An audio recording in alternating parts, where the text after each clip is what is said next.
It's not ring the bell, it's smash the bell.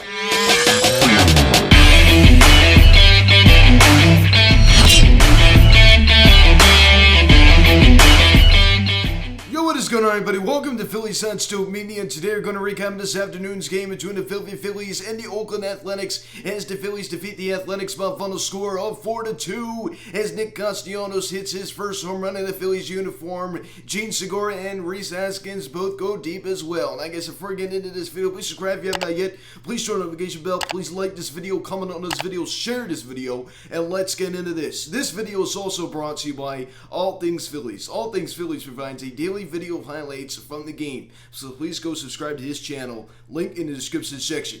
So this was a great one, right? The Phillies start off 2-0. Gene Segura and Rhys Haskins going back to back. I mean, two bombs right there, and Nick Castellanos absolutely smoking a home run, two-run shot to get the Phils started early. We got to see old friend Cole Irvin, a guy that actually I was pretty high on when he was with the Phillies, and we basically traded him away for nothing, in 2021. So we basically got nothing for him.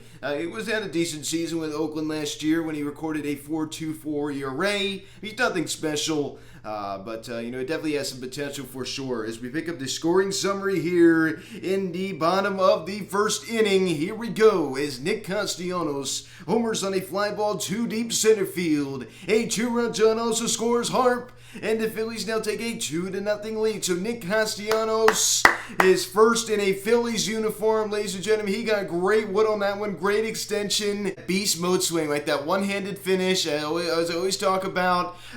He got good wood on that one, ladies and gentlemen. Get ready for a lot of those. As Kyle Schwarber goes deep on opening day, as you got Nick Castellanos going deep the second game of the season.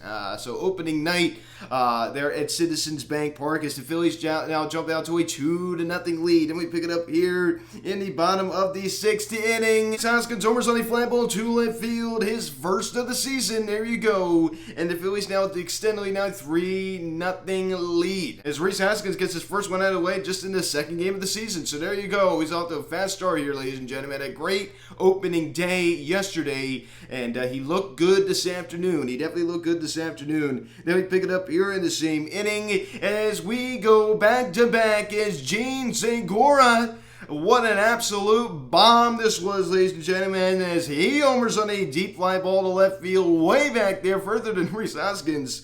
This ball is absolutely clobbered as the Phillies did take a 4-0 lead. So this is a guy, of course, is not known for being a power hitter, but he certainly looked like a power hitter on that swing. That ball was absolutely crushed on the bat of Gene Segura, Gene the hit machine, and the Phillies now take a 4-0 lead. So that ball was crushed.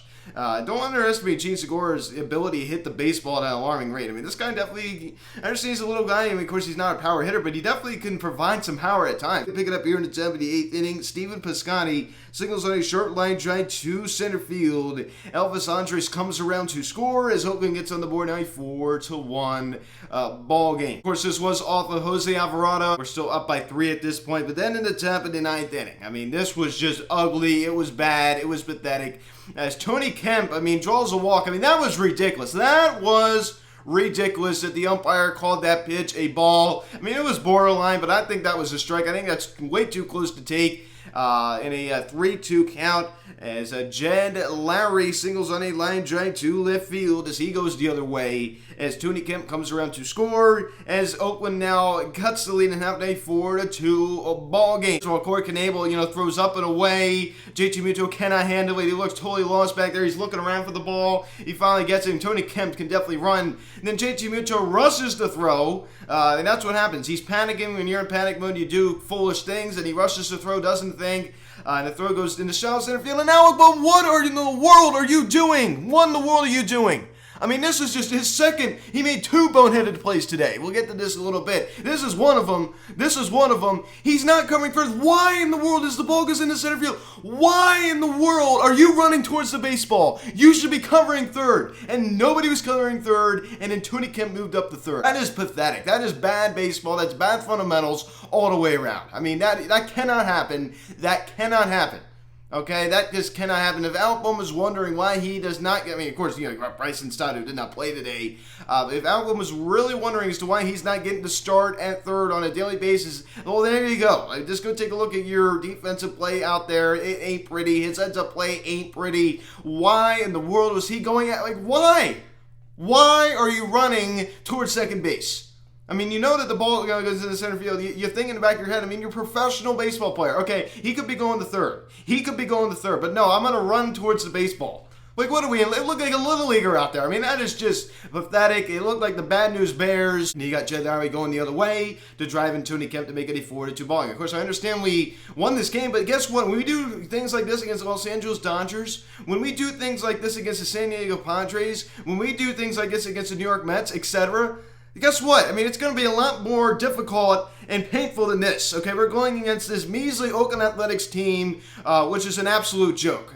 So this is not something to, get too upset about. I mean, it's not good. You have to hold this team accountable. You have to understand that that was just so bad. So bad on so many levels. Of course, JT Muto, probably the best defender on this team. I mean, this is a Gold Glove catcher. Let's not forget this is a Gold Glove catcher. I understand in 2021 his defense wasn't as good as his career highs, career averages. But that was pathetic. I mean, he just looked lost on that play. I understand we all make mistakes. I mean, terrible throw as well. I mean, the Alec Bohm, I think the Alec Bohm, looking like a fool made me even more mad. I mean, not covering third. First of all, no one was covering third. I mean, total miscommunication. Those are the kind of mistakes that can cost you from winning baseball games. So that is your final score. 4-2, Phillies win. Kyle Schwarber out of leadoff spot. Those go hitless. But guess what, ladies and gentlemen? Here we go. This is why we love Schwarber. 2 walks. Great ability to work at bats. Great ability to see the baseball. Great ability to get on base. So 2 walks right there from Schwarber, which you love to see. And JT Muto does go hitless today. And he also makes that really just that terrible error out behind the plate, which is just pathetic, as we did just talk about. And Bryce Harper does go hitless today, but he scores on the Nick Castellanos 2-run shot. And Bryce Aaron Max Harper, right? I mean, getting presented with his NL MVP award with Mike Schmidt and John Middleton. So that was just a touching moment right there. Second MVP of Harper's career, and that was a beauty, right? That was just awesome. It just gave me goosebumps to see that. He does it in Washington in 2015, and he does it here in Philadelphia in 2021. And the fans in right field, of course, we had the best fans in baseball, holding up a huge mural, like that huge poster with MVP, and he's just going, so getting all excited. I mean, I love that. So, of course, he didn't have the best day today, but that was pretty cool to see. I mean, it's the second game of the season. I mean, he looked dialed in yesterday, no question about it. He honestly didn't have a terrible day today. I mean, little mental mistakes out there in the field, which were not great. But Nick Castellanos, it was a big one, went the 2-run shot in the bottom of the first inning to get the Phillies a fast start. So that was kind of the spark plug in this ball game.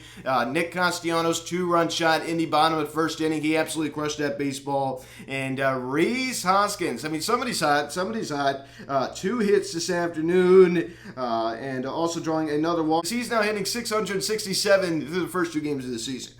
So he's starting off well. And Gene Segura, another guy. I mean, he's looked great over these, first 2 games, as he also collects 2 knocks. With the home run going back-to-back with Rhys. Gregorius does go hitless today after collecting the RBI single yesterday. Alec Bohm collects 2 hits and also draws that walk, but it was totally overshadowed by the terrible boneheaded play that he made at time 9th inning that I don't think enough people are talking about. That was terrible. Of course, McCarthy and Craig, I mean, they talk about it a little bit, but I'm really going to go hard on him on that. I mean, that was just so ridiculous. And then another thing, I mean, he's at first base, he has this enormous lead, they throw behind the runner, and he's tagged out.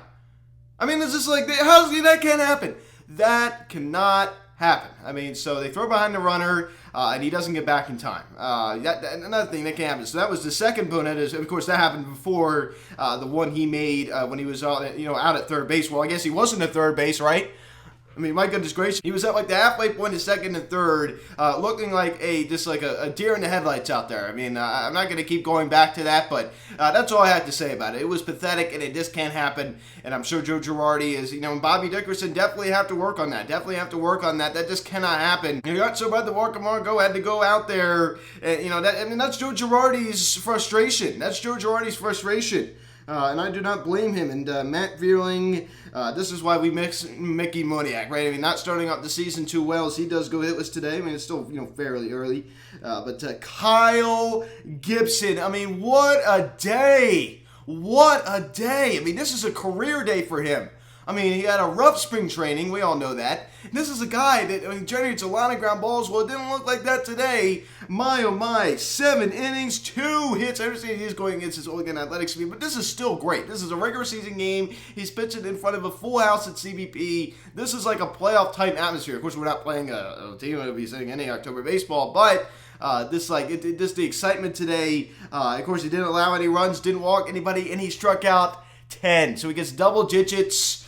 He was on fire. He was masterful this afternoon. I mean, everything working. He had everything working.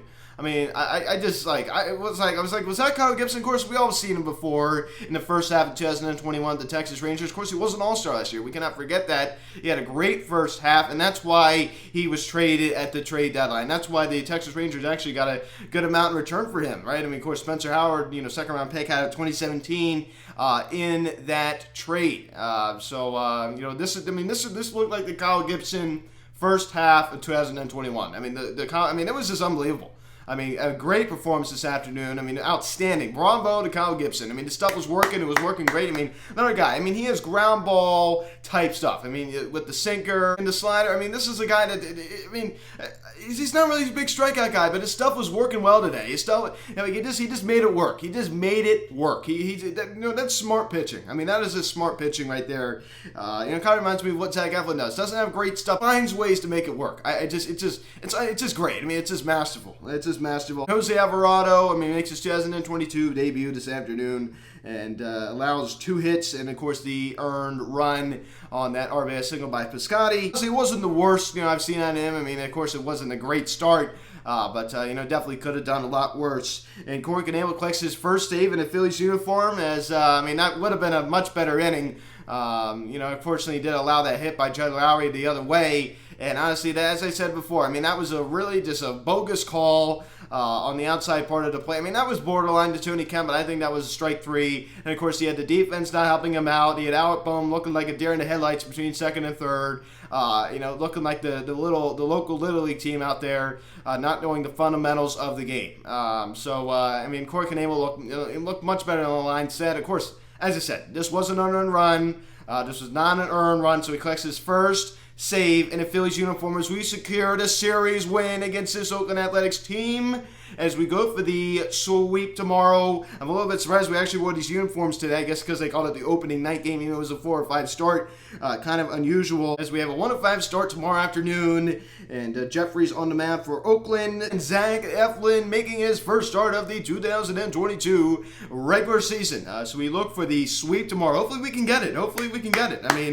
Wouldn't that just be great? Think about this. This would just be because if we sweep tomorrow, think about this. This would be the 3rd time in 4 seasons that we had to sweep this, the first series of the year. 2018 Atlanta Braves, 2021 Atlanta Braves, 2022 if we do it, Oakland Athletics. And I think we're more than capable of doing it. So hopefully we can do it. This offense, I understand when you only scored 4 runs today, but it's still clicking, man. It's like, look at this. Harper didn't really do that much today, but guess who stepped up? Nick Castellanos. This just goes to show you. Talking about it yesterday. When this guy goes cold, this guy's going to step up. When this guy goes cold, this guy's going to step up. You have Rhys Hoskins stepping up. You have Gene Segura looking, great. 2 guys, Rhys Hoskins and Gene Segura, who didn't really look that great in spring training, have looked great in the first 2 games of the season. Am I right? Rhys Hoskins going to all fields like that, I just love it. Bryce Harper just getting that MVP award today. This was just getting me going, man. I'm still pumped about that Kyle Schwarber curtain call yesterday. Was that awesome? I'm going to go back to that again. This going all, I just love that, man. This team, I love this team. As Jack Fritz, friend of the pod, said,